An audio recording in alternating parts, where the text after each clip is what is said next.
We are ready to go.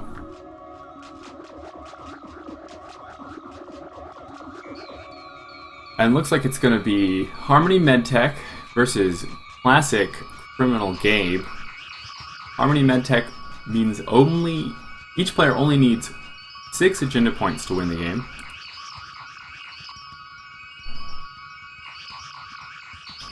Very interesting choice. And Sanjay has Shikyu in his deck, which potentially means that they're going to be playing an uneven game of Netrunner where the opponent needs to score 3 agendas and he only needs to score 2. If he can hopefully land the Shikyu, we'll see. Oh, definitely. The credits are going to be there in the case of Gabe. You see that Blue Moose, he has Temujin, and then he has base economy for what Gabe would have. Right. I can see a lot of first turns out of Bizthedad here. We might see something like Pure Gamble, Temujin, or a combination of just Temujin depending on which centrals are open. Looks like R&D is going to be open. I wonder if Bizthedad is going to... Nope, opts to Sure Gamble, Bull Moose, and then draw twice. Makes sense. Setting up that economy for later. Over on Sanjay's side, they are Resing and Adonis campaign. When he drew that Future Perfect, probably would have been a good idea to poke that R&D once, but with some decks you just need to get set up as fast as possible. Yeah. And you're willing to get rid of a couple accesses early on. And Sanjay's now got the Shikyu in archives.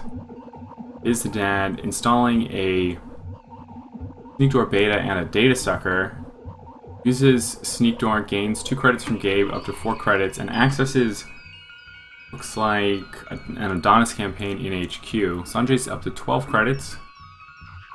Bizthedad is going to be bouncing back as soon as the Temujin contract comes down, and Sanjay's icing archives. It's a good idea, especially. Yeah. And play an IPO. Sanjay's economy is definitely online right now. Although we do have that R&D completely open for a Temujin run for 3 times. That's so what it's there's no traps. Be.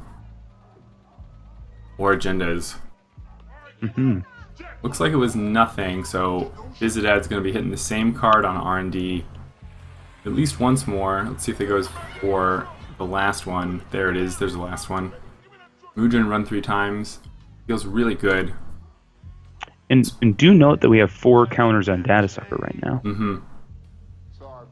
And Bizthedad was accessing a Data Loop. Data Loop has been a card that's been very popular in this format.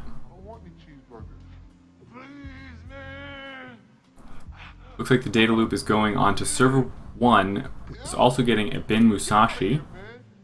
Still no ice on R&D. That is a very aggressive turn from Sanjay. They want to get this Future Perfect scored as fast as possible, and they really aren't worried about losing anything from R&D. That Kakugo is going to be a really exceptional ice to slap down there. It's going to be great. And we got a Future Perfect. Oh, here we go. And it's Bizthedad with 0, Sanjay with 2. Sanjay holds on to the Future Perfect. Bizthedad comes back in again. And Sanjay with 2, Bizthedad with 1 on the second one. So Sanjay just burned 4 credits there. And while Bizthedad was finishing off this Temujin contract. That is a pretty big swing in the case of the runner. I think, the Kakugo goes on to server 1. Sanjay not caring. They install the Kakugo on server 1. And they install a Bin Musashi on HQ and draw a card, drawing into an Adonis. That is a lot of chutzpah right there. It is. So far it's paid off for him, though. Yeah, definitely. Especially with the Kakugo in front of a Ben Musashi that's in that server. It's going to be 3 cards that they're definitely going to have to pay. Them's come down now on the HQ ice. And walks right past. And Sanjay opts not to res, makes a lot of sense, but does res a Bin Musashi. Bizthedad accesses a Friends in High Places and is now playing a Dirty Laundry onto HQ. Data Sucker's got 7 tokens. Ooh. And Bizthedad hits Friends in High Places again. He does know that there is a Future Perfect in there.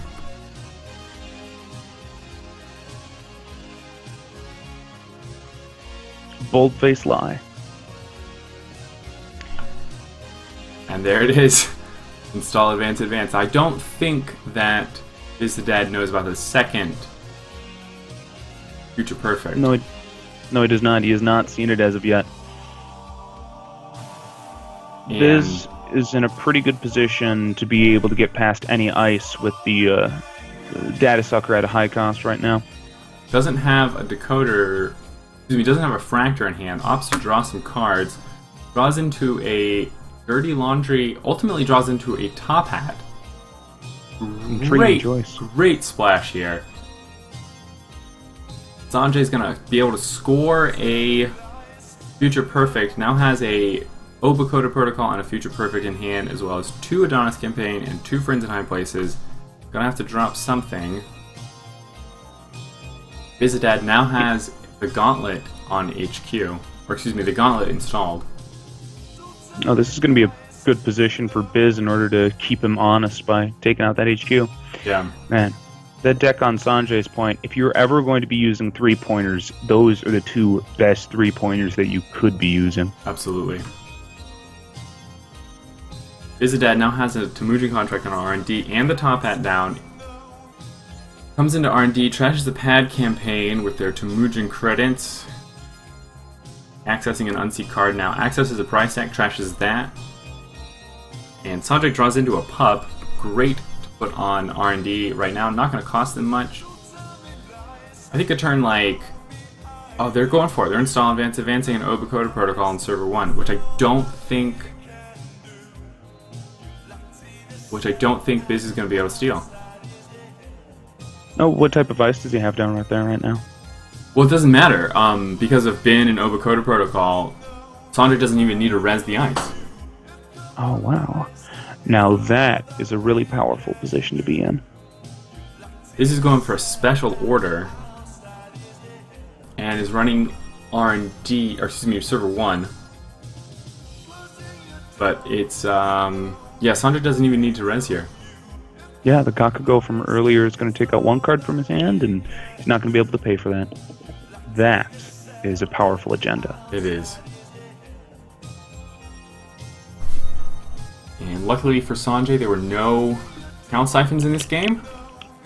So, I mean, that'd be it right here. If Bizthedad had an account siphon, this game would still be going on.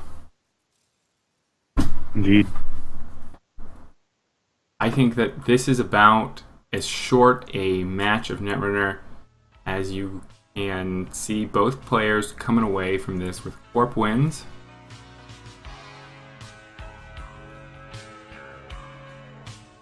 Wow.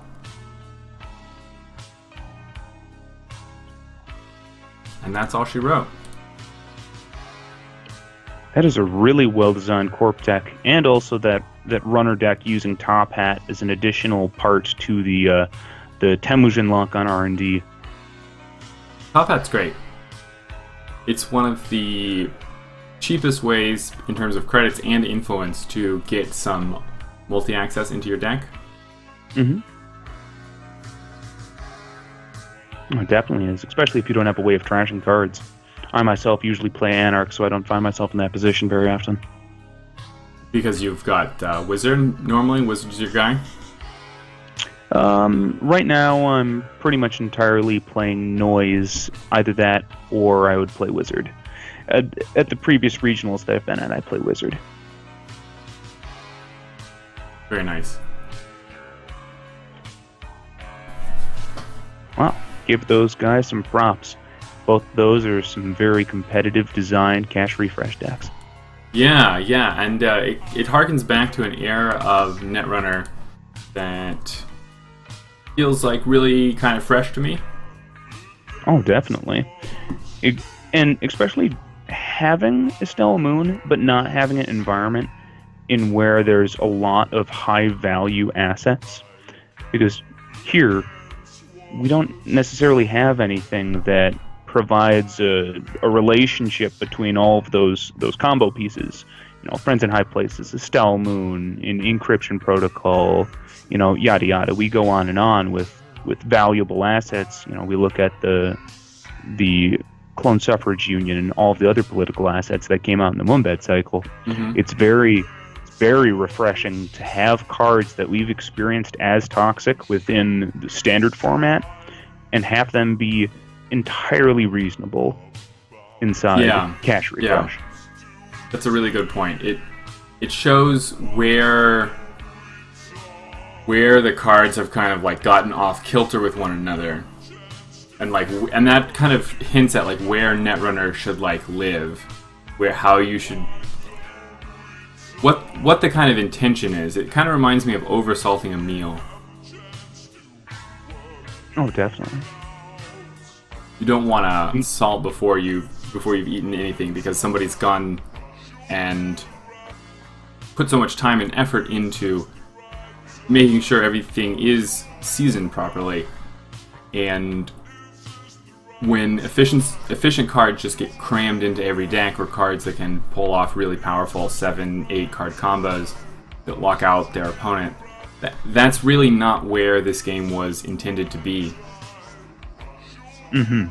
This game right here is a good example of what I would consider to be good old-fashioned Netrunner, where every run you're making, you have the ability to get back in the game. It's just high-octane choices based on what you perceive to be the appropriate choice at that time. There's never really a position in which you are helpless. Granted, in this case, there was a moment of helplessness at the end. Obviously, he wouldn't be able to steal that Okada protocol, and he wouldn't also be able to draw up in order to be able to get that. But simultaneously, he did not know that. There's the moment in which Netrunner becomes an unenjoyable experience is the moment where you completely perceive the inevitability of your loss and be helpless to go fix it. When you don't feel like you can interact with your opponent, or when like all the ways you can interact are just awful for you, right? You can run without breakers on unresed ice. But that isn't so good. Well, I mean, it does feel good if you're a masochist, or if you have a parasite in your hand. But if it's like towards the end of the game, that's one of the things that I find most frustrating. Is like it's towards the end of the game, and my opponent, my corp opponent has built a powerful server, and I really am under a lot of pressure to get in, but I know what a risk it's going to be. That kind of gives me a sinking feeling. Towards the beginning of the game, it's a lot different. Oh, definitely. And later on in the game, you just presume that you're not going to be able to get in there, but you might as well take the chance.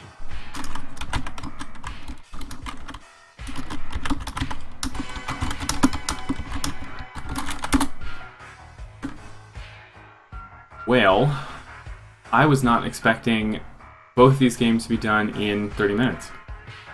Oh, definitely. That was incredibly fast. It was. What do you got on your mind between now and what do you got in your mind for the next 30 minutes or so? A buddy of mine's going to be on a little later in the evening. I'm going to play some games with him. I'd be able to. Oh, well, I mean, if you wanted to, we could talk about that deck that I made. Yeah, why don't you pop me a list and we can pull it up in JNet. Yeah. Let me slam that in there.